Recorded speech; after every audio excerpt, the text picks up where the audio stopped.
안녕하세요, 여러분. 백영기 목사입니다. 오늘은 아주 중요한 내용을 다루는 묵상이 될 것 같습니다. 왜냐하면 기독교의 아주 중요한 성경 구절 중에 하나인 진리를 알지니 진리가 너희를 자유롭게 하리라. 이 성경 말씀이 들어있는 그러한 문단이기 때문입니다. 제가 서울에 있을 때 연세대 가봤더니 연세대가 이 문구를 자기네 학훈으로 가지고 있어요. 진리를 알지니 진리가 너희를 자유롭게 하리라. 그렇다면 저는 궁금한 게 그들이 진리가 뭔지 아느냐라는 거예요. 진리를 알지니 그럼 진리가 뭐예요, 여러분? 진리가. 여러분 제가 진리라고 물어봤을 때 진리 뭐라고 대답하겠습니까? 사실은 가장 쉽게 대답하는 사람이 있고 깊기 때문에 대답 못하는 사람이 있어요. 근데 둘 다 답은 하나인 거죠. 진리는 예수 그리스도예요. 예수 그리스도의 생명이에요. 근데 이 예수 그리스도의 생명을 알지니 여기에 많은 함의가 있습니다. 우리는 그냥 세상을 이렇게 볼지 모르지만 사람들이 진리란 무엇인가라는 고뇌를 철학적으로 많이 합니다. 이제 살다 보면 세상에 많은 기준들이 있어요. 뭐 그런 우화가 있잖아요. 비 오는 날에 어느 할머니가 계셨는데 비 오는 날에는 뭐 우산 장수하는 아들이 있고 그 다음에 머리 그늘피 하는 갓, 제 이름이 정확히 생각 안 납니다. 이게 약해가지고 여하튼 아들 하나는 해가 쨍쨍 비칠 때 잘 팔리는 물건을 팔고 하나는 비가 와야 잘 팔리는 물건을 파는 두 아들을 갖고 있는 분이 비가 오면 누구 걱정하고 누구 걱정하고 근데 이게 희한한 거죠. 맞는 말이에요. 그러니까 비가 오니까 내 아들 제가 안 될 거야. 이거 하니까 제가 안 될 거야. 근데 또 다르게 생각하면 이거 오면 제가 잘 될 거야. 이거 오면 잘 될 거야 해도 되거든요. 근데 안 될 거야, 안 될 거야 가면은 결국 그것도 부정적인 생각에 이제 메모리 되어 있는 거죠. 근데 틀린 게 아니에요. 논리와 구조가 양쪽에 다 있다라는 거예요. 그러면 이제 사람들이 가는 생각이 우리가 볼 때 이러한 이유나 설명이 다 있는데 이러한 상황에 접했을 때 어떻게 접하는 것이 맞는가? 이제 이런 것에서 생각이 시작을 해요. 그러니까 이제 진리가 무엇인가라는 논쟁이 온다라는 거예요. 무엇이 맞다라고 했을 때 사람들이 그 맞다라고 할 때 오른쪽에도 이유가 있고 왼쪽에도 이유가 있어요. 그렇지 않겠습니까? 사안을 가지고. 그러면 이유가 없어서 맞지 않거나 이유가 더 많기 때문에 맞거나 이렇게 가지 않아요. 교회 생활에서 보면 교회 못 오는 분들도 교회 못 오는 이유가 다 있어요. 교회 오는 분들은 또 교회 오는 이유가 다 있어요. 이유가 없기 때문에 행동이 가진 않아요. 현대인들은 사회가 복잡하기 때문에 뭐든 본인들이 합리와 타당성을 구하면서 살아갑니다. 그러다 보니까 내가 어떠한 선택을 했을 때 그 선택에 대한 이유가 다 있다라는 거예요. 근데 여기서 현대인들이 놓치는 것이 이유가 있다라는 것 자체가 나의 진리라고 생각하는 경향이 있다라는 거예요. 지금 어저께부터 오면 바리새인들이 그와 같은 건 거예요. 바리새인들이 이유가 없지 않아요.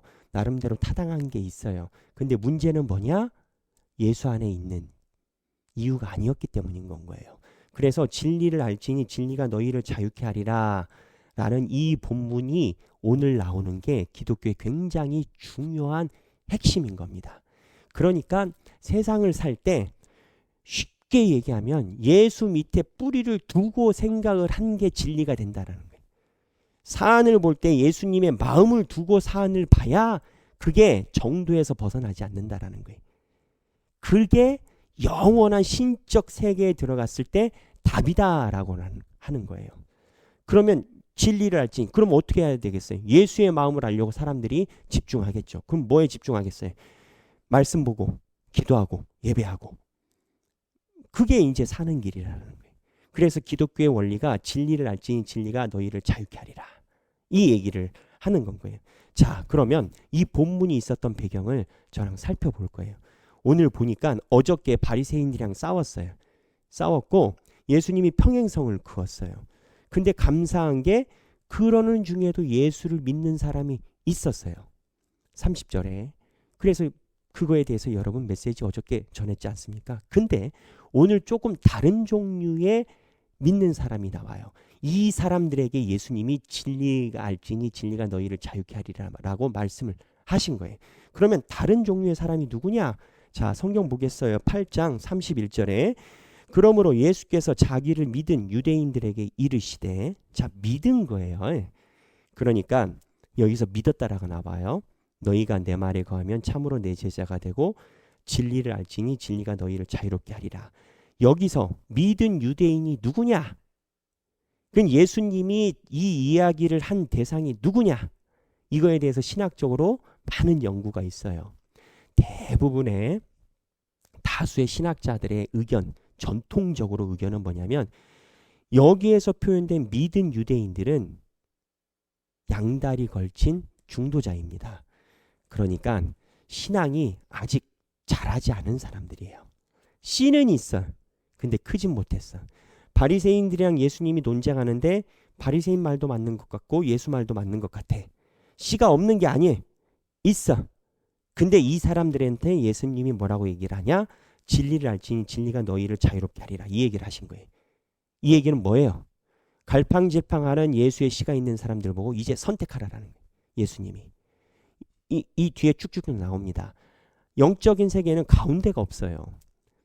거짓의 아비, 마귀의 자녀든지 하나님의 자녀인 거예요. 이 논쟁이 이제 쭉쭉쭉 나와요. 그러니까 예수님이 지금 이야기를 한 게 너희 왔다 갔다 하지 말고 내 안에 서라 라고 얘기를 해요. 예수님이 지금 충돌이잖아요. 나중에는 여러분 이 사이각이 엄청나게 커집니다. 사이각이 뭐예요? 사이각이 처음에는 이거밖에 안 돼요. 근데 나중에 엄청나게 커져서 나중에 닿을 수가 없는 큰 거리가 돼버려요. 처음엔 살짝인 것 같은데 나중에는 엄청 커져버려요. 이 사이각이에요. 그래서 여기서는 지금 바리새인들이랑 논쟁, 증명 논쟁만 하는 것 같아요. 현재. 근데 이 증명 논쟁의 실제적인 뿌리는 뭐냐? 어디에 뿌리를 두고 있냐라는 뿌리 논쟁인 거예요. 사실은. 예수 그리스도의 믿음의 뿌리를 두고 있느냐, 세상의 바리새인들의 뿌리에 두고 있느냐, 이 뿌리 논쟁인 거예요. 근데 이 사이각이 엄청나게 커져버려요. 어떻게 커지냐? 보면은 성경에 8장 48절 59절에 보면 8장 48절 59절에 보면 바리새인들이 예수를 뭐라고 하냐면요. 48절에 귀신 들렸다 얘기를 해요. 그리고 59절에 돌을 들어 예수를 죽이려고 해요. 예수에 대해서 귀신 들렸다라고 하고 돌 들어서 죽이려고 해요. 많이 갔죠? 많이 갔어요. 그러면 예수님은요? 예수님도 대놓고 얘기를 하세요. 8장 44절에 뭐라고 얘기를 하냐면 너희는 너희 아비 마귀에게서 났으니 너희 아비의 욕심대로 너희도 행하고자 하느니라. 그는 처음부터 너희 욕심이 뭐예요? 예수님이 말하는 걸 끝까지 이겨먹으려고 한다라는 거예요. 뿌리가 다른데. 근데 이제 너희 아버지가 누구냐?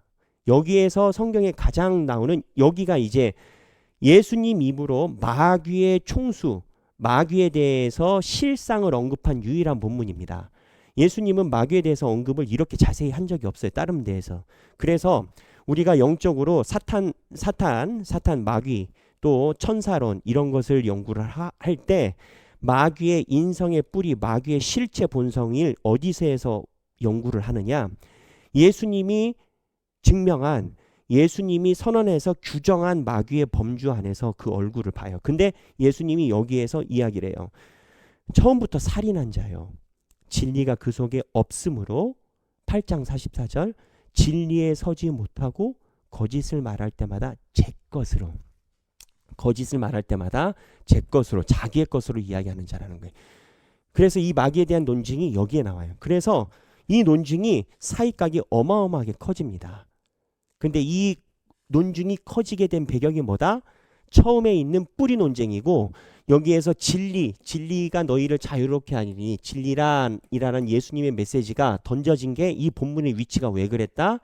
중간에 갈팡질팡하는 예수님의 씨가 있는 유대인 믿는 사람들에게 이 메시지가 전해졌다라는 거예요. 이해되시죠? 예. 그래서 30절부터 이 내용이 쭉 가요. 그래서 결론은 뭐냐면 진리가 예수예요. 진리가 예수. 모든 이론과 논쟁의 핵심은 성경은 아무리 철학적으로 이게 맞다라고 해도 저게 맞다라고 해도 예수 그리스도의 마음이라는 거예요. 예전에 독재자들이 이야기를 할 때 독재자들이 이야기하는 이유가 있었습니다. 패러다임이죠. 근데 독재자들이 이야기하는 세대 시대를 어울러서 자유민주주의라는 것이 세대가 일어났어요. 그래서 민주주의가 일어나서 민주주의 사회가 이룬 것으로 생각을 했어요. 그럼 현실에 와서는요. 지금은 그러면 민주주의에 대해서 사람들이 만족을 하냐? 안 그래요. 왜냐하면 각자 자기네들이 원하는 소욕이 있다라는 거예요. 그들이 생각하는 최고의 진리라고 생각하는 철학의 헤게모니가 인간 사회에서 제대로 완성을 이룬 것이 하나도 없다라는 거예요. 이 진리 논쟁이 이렇다라는 거예요. 여러분 돈을 많이 벌고 집을 사야 된다, 자유롭다. 이것도 또 하나의 헤게모니예요. 그러면 그게 이루어지면 되냐? 안 된다라는 거예요. 그래서 모든 것이 맞냐 그러냐의 핵심은 예수 그리스도의 말씀이 그 안에 있느냐 없느냐가 결국은 모든 진리의 뿌리라는 거예요. 그러니까 자, 시각을 봐서 예수님이 중도에 왔다리 갔다리 하는 믿은 유대인들에게 진리를 알지니 진리가 너희를 자유롭게 하리라라고 얘기를 하셨단 말이에요. 그러면 이 왔다리 갔다리 하는 중도에 있는 믿은 유대인들은 무슨 사이에서 논쟁을 보겠어요? 예수의 말과 바리새인들의 말 사이에서 본인들이 판단의 근거를 생각하고 있는 겁니다. 근데 이 판단의 근거에 중요한 키워드를 이미 이야기한 제자가 있어요. 요한복음에 나와요. 6장 68절인데요. 예수님의 제자들이 떠났어요. 왜 떠났어요? 생명의 떡 오병이어 기적하고 나서 예수를 왕으로 삼으려고 했는데 예수가 끝까지 고집을 부려. 그러니까 떠나버렸어요. 그때 예수께서 6장 68절 67절부터 예수께서 12 제자에게 이르되 너희도 가려느냐? 시몬 베드로가 대답하되 주여 영생의 말씀이 주께 있사오니 우리가 누구에게 가오리까? 답이에요. 그러니까 영생의 말씀이 예수한테 있다라는 거예요. 논쟁은 모르겠고 예수 안에 영생의 말씀이 있으니 베드로는 나는 안 가고 영생의 말씀이 예수님한테서 나오니까 나는 여기가 진리다라고 여기는 거예요. 그래서 지금 예수님이 베드로와 같은 견지로 이 중도자들에게 진리를 알지니 진리가 뭐예요? 하나님의 말씀이 흘러져 나오는 구멍을 보라라는 거예요. 예수 안에서 나오잖아요. 그러니까 진리를 알지니 예수의 영생의 말씀이 나오니까 그 안에 있으면 너희가 자유롭게 되리라라는 이야기를 지금 하는 건 거예요. 그러면 예수님께서 이 선포를 하셨어요. 선포를 하시고 나서 이 중도자들이 어떻게 됐을까요? 성경에 나와요. 중도자들이 이 이야기를 다 듣지 못합니다. 오히려 예수의 말에 걸림돌이 됩니다. 그래서 33절부터 보면 오히려 이 중도자들 중에서 일부가 예수에게 다시 칼을 들이댑니다. 그래서 이 현상을 보면서 그거를 보게 돼요. 결국 중도는 예수님 편은 아니구나. 33절에 보세요. 그들이 대답하되 우리가 아브라함의 자손이라 남의 종이 된 적이 없거늘 어찌하여 우리를 자유롭게 되리라 하느냐. 예수가 자유를 선언했는데 그 안에 있는 예수님이 말한 것은 그 안에 있는 생명의 말씀 뭐라고 했는데 우리가 매여 있다라는 것에 기분 나쁘다라는 거예요. 그러니까 손가락으로 달을 가리키면 달을 봐야 되는데 달을 보는 게 아니라 손가락을 왜 삿대질하느냐 이런 식인 건 거예요. 손가락으로 달을 가리키면 달을 봐야 되는데 예수님이 너희들이 판단 기준에 헷갈리지 생명의 말씀이 어디 있는지 봐. 어디에서 말씀이 흘러나오는지 봐. 그 진리가 너희를 자유롭게 할 거야 라고 그 생명의 말씀을 가르쳤는데 야 너는 왜 나한테 삿대질해 하고 이거를 묻는 거예요. 그래서 33절에 그들이 대답하되 우리가 아브라함의 자손이라 남의 종이 된 적이 없거늘 어찌하여 우리가 자유롭게 되리라 하느냐. 34절에 예수께서 대답하시되 진실로 진실로 너희에게 이르노니 죄를 범하는 자마다 죄의 종이라. 너희가 지금 가운데에서 진리를 따르지 않고 왔다리 갔다리 하는 것 자체가 죄라라는 거예요. 왜냐하면 하나님의 세계는 딱 두 개밖에 없어요. 진리 안에 있는 세계와 마귀의 세계예요. 이 가운데에 있는 것이 그게 안 된다는 거예요. 이 가운데 빌라도가 엄청 가운데 타려고 했잖아요. 회중도 마음에 들게 하려고 하고 예수도 살살살해서 와이프가 빌라도 보고 의인인 것 같으니 죽이지 마라 했으니까는 이게 중간을 타려고 했잖아요. 지금 어떻게 됐어요? 빌라도 본디오 빌라도의 고난을 받사 십자가에 달려 죽으시고. 그래서 예수님이 이야기를 하는 거예요. 그래서 35절에 종은 영원히 집에 거하지 못하되 아들은 영원히 거하느니라 쭉 얘기를 해요.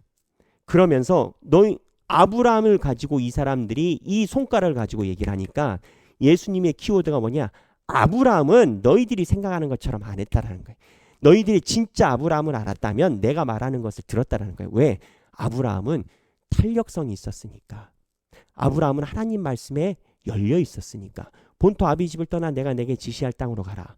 아브라함이 하나님이 주신 말씀을 자기의 이론과 섭리로 이해할 수가 없어요. 그런데 하나님이 본토 아비 집으로 가라 했을 때 자기의 모든 생각과 이론을 다 버리고 자기 아버지는 갈대아 우르에서 돈을 벌려고 나왔는데 아브라함은 그게 아니라 하나님이 본토 아비 계획도 없이 가난한데 하나님을 믿고 나왔다라는 거예요.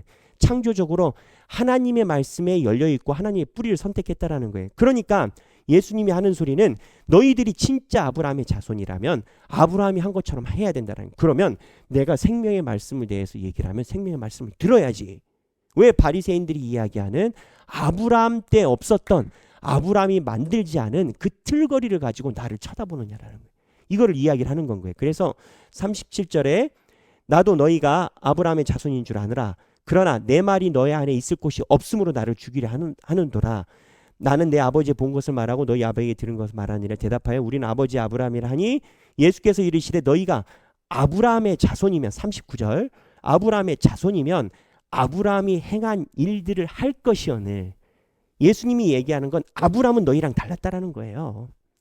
너희들이 뭐 조상 아버지 다 얘기를 하지만 너희 아버지들은 너희들이 얘기하는 것처럼 안 했다라는 거예요. 너희 조상 같으면 나를 알아봤다라는 거예요. 40절에 하나님께 들은 진리를 너희에게 말한 사람이 나를 죽이라는데 아브라함은 이렇게 하지 아니하였느니라. 40절에 대놓고 얘기를 하시잖아요. 그러면서 너희가 왜 이러느냐? 이유가 43절 내 말을 어찌하여 내 말을 깨닫지 못하느냐? 이는 내 말을 들을 줄 알지 못함이로다. 내 말을 들을 생각이 없다라는 거예요. 44절에 그 이유가 너희의 뿌리가 문제라는 거예요. 마귀에게서 났으니 44절에. 그러면서 45절 내가 진리를 말하니 너희가 나를 믿지 않냐는도다. 그래서 47절에 하나님께 속한 자는 하나님의 말씀을 듣나니 너희가 듣지 아니함은 하나님께 속하지 아니하였습니다. 예수님이 얼마나 성질이 나셨으면 얘기하시겠어요? 생각하기. 47절 하나님께 속한 자.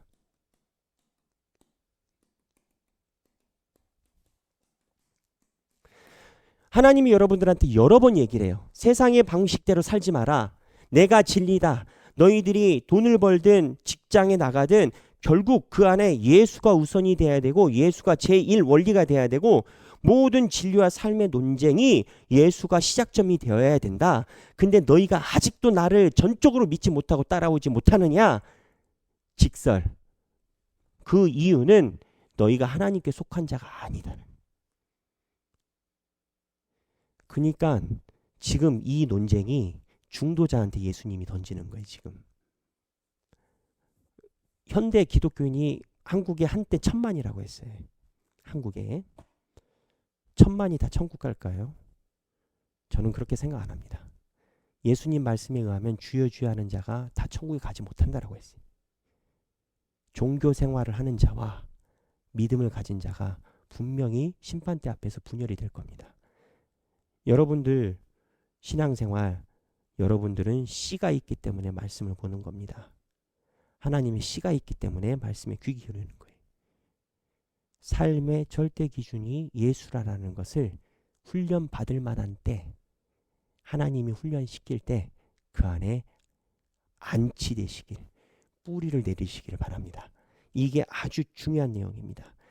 그래서 이 내용으로 예수님이 이야기를 하는데 쭉 읽어보면 유대인들이 달라들어요. 그리고 마지막에 예수님의 돌을 들어 죽이려 합니다. 오늘 31절에서부터 슬픈 이야기죠. 59절까지 내용이에요. 오늘 많이 중요한 내용들이 많아요. 근데 이거를 두 번에 나눠서 하자니 조금 어려울 것 같고 힘들 것 같고 해서 제가 시간이 좀 걸렸지만 길게 이야기를 했습니다. 오늘 이렇게 되면 8장까지 마치게 돼요. 핵심은 뭐냐? 여러분, 우리 모두 하나님께 속한 자가 되기를 바랍니다. 저도 하나님께 속한 자가 되고요. 여러분도 마찬가지. 목사님들이 많잖아요. 예언자들이 많았잖아요. 구약에 보면 예언자들이 다 하나님의 예언자들은 아니었고 그럴 수 있잖아요. 저도 긴장감이 있어요. 하나님께 속한 자가 되어야 됩니다. 여러분들도 하나님께 속한 자가 돼서 하나님께 칭찬받는 우리가 되기를 바랍니다. 오늘 칼빈의 매일 묵상 중요한 거예요. 41절 참 기가 막히게 나오죠. 무슨 내용이냐? 바리새인들이 왜 그래요? 자기에 대해서 교만하고 자기 과신이 크기 때문이에요. 칼빈이 뭐라고 얘기를 하느냐? 칼빈 매일 묵상 자기 과신을 걷어내라. 허영이 예수를 못 알아보게 한다. 함께 묵상하시고 행복한 시간 되시길 바랍니다. 감사합니다.